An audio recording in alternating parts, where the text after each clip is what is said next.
Ilang araw na nga lang po at Pasko na, pero di po gaya ng ilang lugar na Christmas tree lamang ang pinailawan. Ibahin nyo raw ang lungsod ng San Jose sa Nueva Ecija dahil pumula kalye hanggang ospital. Kumukuti-kutitap ang mga pailaw. Silipin natin ang Christmas fields na yan sa aking report.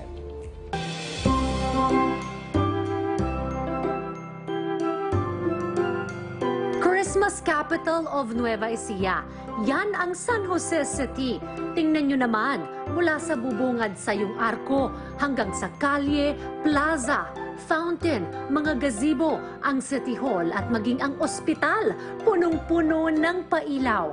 At dahil ang tunay na diwa ng Pasko ay tungkol sa kapanganakan ni Jesus, hindi siyempre mawawala ang nativity scene o ang Christmas Belen na nasa loob ng City Social Circle ng San Jose. Nakaugalian na ng lokal na pamahalaan ng San Jose na pailawan ang lungsod kapag panahon ng Kapaskuhan. Ang kinaibahan lang raw ngayong taon ay wala na munang bazaar at parada ng mga parol dahil na nga rin sa pagbabawal sa mass gathering. Bagamat aminado ang San Jose LGU na malaking pondo na ang naigugol para sa pandemya, ay ginastusan pa rin nila ang pailaw ngayong taon. Ito ay para makapagbigay saya sa kanilang mga residente at maging simbolo ang pailaw ng pag-asa habang may kinakaharap pa rin tayong pandemya. Paalala naman sa mga bibisita na ugaliing sundin ang minimum health protocols, gaya ng pagsusuot ng face mask at face shield.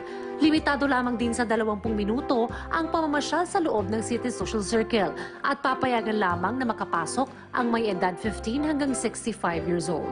Dayan Kirer para sa Bayan.